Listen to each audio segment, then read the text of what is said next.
बदायूं में 140 साल पुराना कुएं और मस्जिद विवाद सुलझा। प्रशासन की मध्यस्थता से दोनों पक्षों में बंटवारे पर बनी सहमति। अपनी अपनी सीमा में दीवार बनाकर कर सकेंगे कार्यक्रम। एटा में बारिश के चलते भरभराकर रहा मकान। एक ही परिवार के 8 लोग दबे। एक युवक की मौत और मासूम की हालत गंभीर।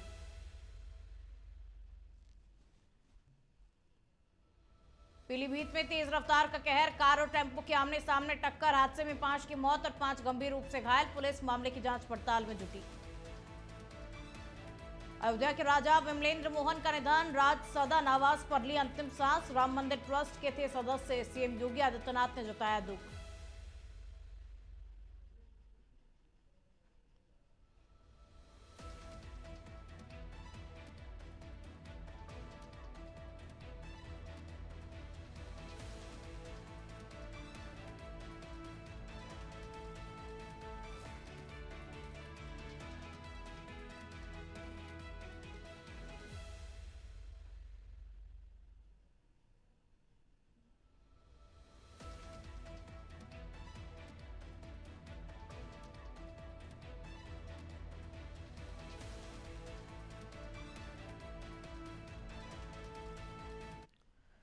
नमस्कार, आप देख रहे हैं इंडिया अहेड। मैं हूं आपके साथ में खुशबू सिंह। तो चलिए बुलेटिन की शुरुआत करेंगे और पहली खबर का रुख करेंगे। बदायूं के बिसौली में 140 साल पुराने कुएं और मस्जिद को लेकर के चल रहा विवाद अब सुलझ गया है। अब प्रशासन की मध्यस्थता से दोनों पक्षों में समझौता हो गया।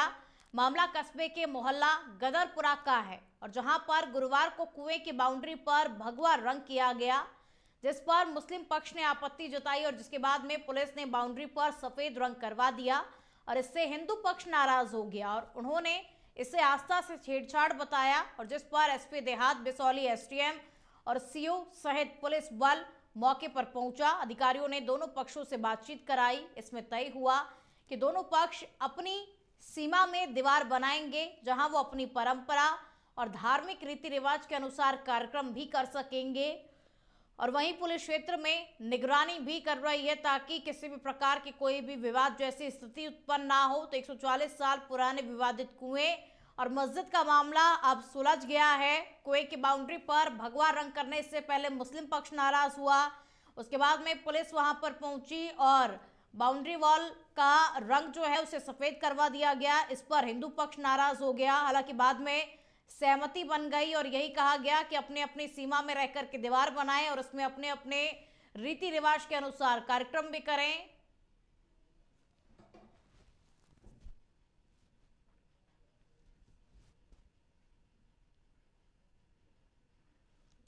ये विवाद जो है लगभग 100 वर्षों का विवाद था और ये जो जामियात मस्जिद है इसके बराबर ये कुआं, जिस पर कि विवाह उपरांत कुआं पूजन होता था और उसका बहुत पुराना विवाद था। आज जो प्रशासन की मौजूदगी में उपजिलाधिकारी बिसौली, क्षेत्राधिकारी बिसौली और इंस्पेक्टर बिसौली के सामने और सभी दोनों पक्षों को बैठाल कर ये सुलहनामा हो गया और जो जगह है इसको चिन्हित कर दिया गया है और उस पर तुरंत ही दीवार हिंदू पक्ष के द्वारा लगाई जा रही है। गदरपुरे में कम से कम 130 साल पुराना विवाद था जो आज हमारे कोतवाल साहब ने और शहर के संप्रदान नागरिकों ने मिलकर इस विवाद को निपटारा कर दिया और बड़ा खूबसूरती से भी दूसरे पक्ष ने भी पूरा साथ दिया है। जैसे वो कलर वाला लगाने का मामला था, वो क्या मामला था? वो उन्हें कलर से चिढ़ हो गई थी थोड़ा सा कि भगवान ही करेंगे, वाइट करेंगे, तो फिर उनके हिसाब से वाइट कर दिया गया था उस कुएं पे। अब क्या समझौता हुआ है? अब जो उनके एरिया की जगह है वो उनके लिए रास्ता दे दी गई 4 फीट की कि वो अपनी मस्जिद में आ जा सकेंगे। बाकी जो जितना कुएं की संपत्ति है वो हिंदू पक्ष अपना उपयोग कर। एटा के अलीगंज थाना क्षेत्र के गांव नगला जैत में शनिवार रात बारिश के चलते मकान भरभरा कर ढह गया और मलबे में एक ही परिवार के 8 लोग दब गए, जिससे बाद में मौके पर चीख पुकार मच गई और स्थानीय लोगों ने मलबे में दबे लोगों को कड़ी मशक्कत के बाद में बाहर निकाला। साथ ही घायलों को निजी अस्पताल में भर्ती भी कराया और जहां चिकित्सकों ने 25 वर्षीय युवक को मृत घोषित कर दिया। हादसे में एक ही परिवार के 7 लोग घायल हुए हैं, जिसमें से एक बच्चे की हालत फिलहाल चिंताजनक बताई जा रही है और जिसका फर्रुखाबाद के एक निजी अस्पताल में उपचार चल रहा है तो बारिश के चलते मकान भर भराकर ढह गया और मलबे में एक ही परिवार के 8 लोग दब गए, जिसमें से एक बच्चे की स्थिति फिलहाल गंभीर बताई जा रही है और हादसे में 25 वर्षीय युवक की मौत भी हो गई। बच्चे की स्थिति फिलहाल गंभीर है, उसका निजी अस्पताल में इलाज चल रहा है। 7 लोग इस पूरे मामले में घायल हुए हैं। राजा का रामपुर क्षेत्र के नगला जैत गांव का ये पूरा मामला आपको बता रहे हैं।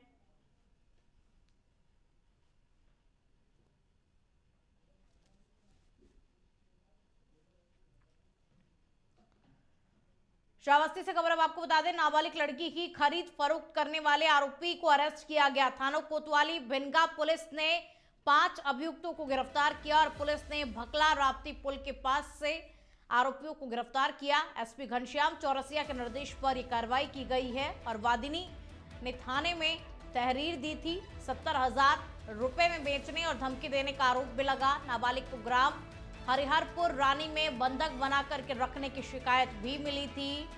तो अब यह आरोपी पुलिस की गिरफ्त में है। 5 अभियुक्तों को पुलिस ने गिरफ्तार किया। वादिनी ने थाने में तहरीर दी थी और देखिए 70,000 रुपए में बेचने और धमकी देने का आरोप भी इन अभियुक्तों पर है। नाबालिग को ग्राम हरिहरपुर रानी में बंधक बना करके रखा गया, इसकी शिकायत भी मिली थी।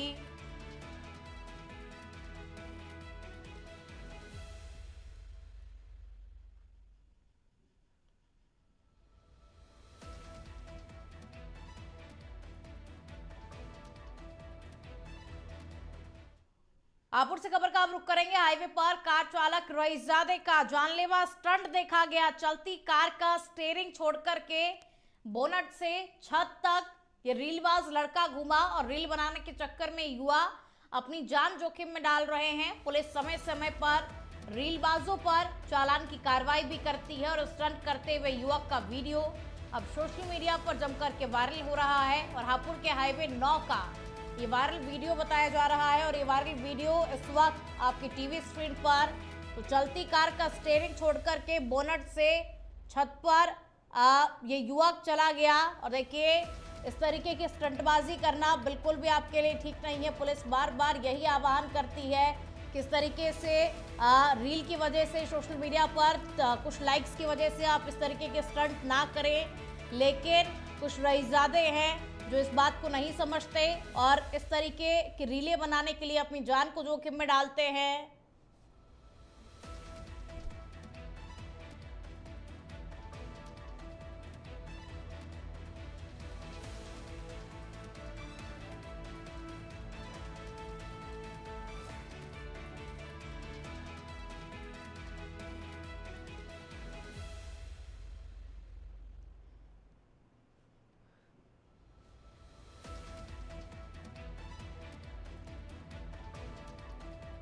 पीलीभीत में तेज रफ्तार कार और टेम्पो की आमने सामने टक्कर में 5 लोगों की मौत हो गई तो वहीं 5 लोग गंभीर रूप से घायल हो गए और टक्कर इतनी भयानक थी कि टेम्पो खाई में पलट गया। उसमें सवार लोग उछलकर के रोड पर जाकर गिरे और मौके पर खून से लथपथ लोग चीख रहे थे। घटना के बाद में राहगीरों और ग्रामीणों की मौके पर भीड़ जमा हो गई।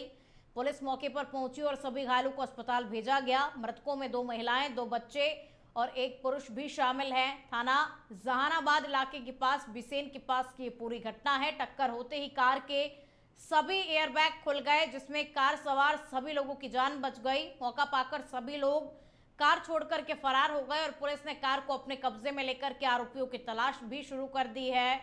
तो पुलिस ने घायलों को अस्पताल में भी भर्ती करवाया। मृतक में 2 महिलाएं, 2 बच्चे और 1 पुरुष शामिल है।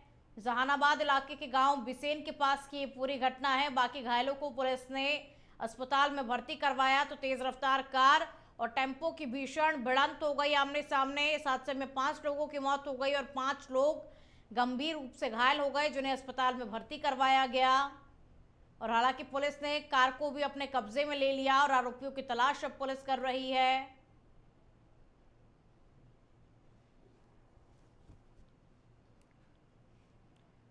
श्री राम जन्मभूमि तीर्थ क्षेत्र ट्रस्ट के दूसरे ट्रस्टी व अयोध्या के राजा विमलेंद्र मोहन प्रताप मिश्र का देर रात निधन हो गया। वो बीते कई वर्षों से बीमार चल रहे थे और शनिवार रात को लगभग 12 बजे उन्होंने अपने आवास पर अंतिम सांस ली और इसके बाद में रविवार सुबह से ही राज सदन में श्रद्धांजलि देने वाले लोगों की भीड़ इकट्ठा हो गई। 5 फरवरी 2020 को प्रधानमंत्री नरेंद्र मोदी के द्वारा संसद भवन में श्री राम जन्मभूमि तीर्थ क्षेत्र ट्रस्ट के गठन में विमलेंद्र मोहन मिश्र को स्थायी रूप में नामित किया गया था और इसके अलावा सामाजिक कार्यों में भी काफी रुचि रखने के साथ में अपनी सेवा भी विमलेंद्र दिया करते थे।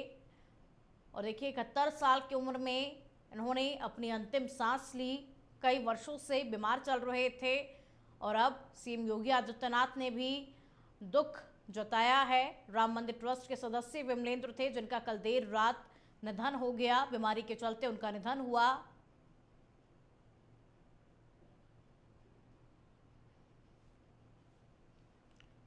वक्त चला एक छोटे से ब्रेक का। देखते रहिए इंडिया अहेड।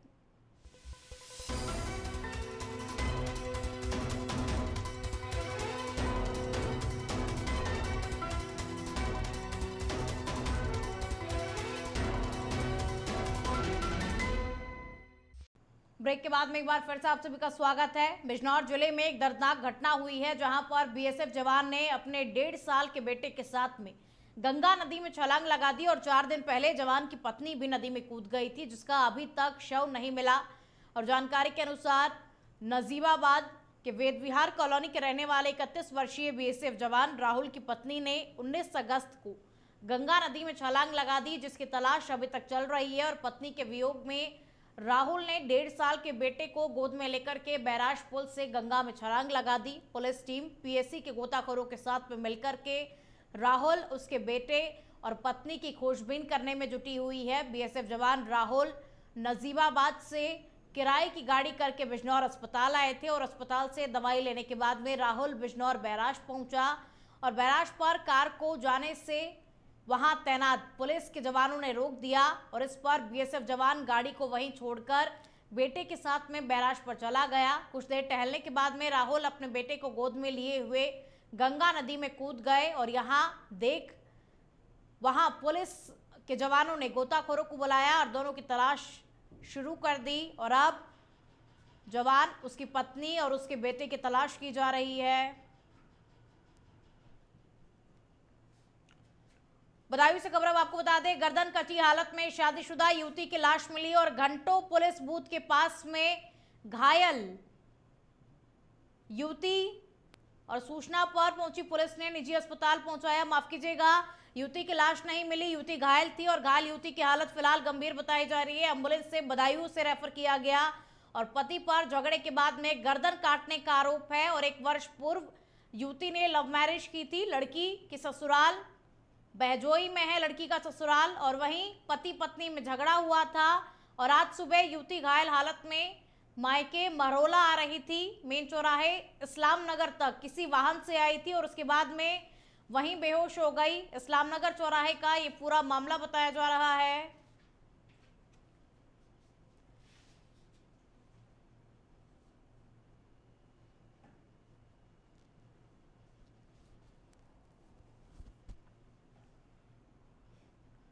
अब खबर अलीगढ़ के थाना टप्पल क्षेत्र से है जहां यमुना एक्सप्रेस के नूरपुर गांव में अलीगढ़ पुलिस ने 2 भूमाफियाओं के खिलाफ बड़ी कार्रवाई करते हुए 34 करोड़ रुपए की 80 बीघा जमीन कुर्क की है। और वरिष्ठ पुलिस अधीक्षक संजीव सुमन ने बताया कि दोनों ने किसानों की जमीन फर्जी तरीके से कब्जाई थी। और बता दें कि अलीगढ़ पुलिस पहले भी भूमाफियाओं के खिलाफ कार्रवाई करती रही है और इससे पहले भी कई माफियाओं की करोड़ों रुपए की संपत्ति कुर्क की जा चुकी है।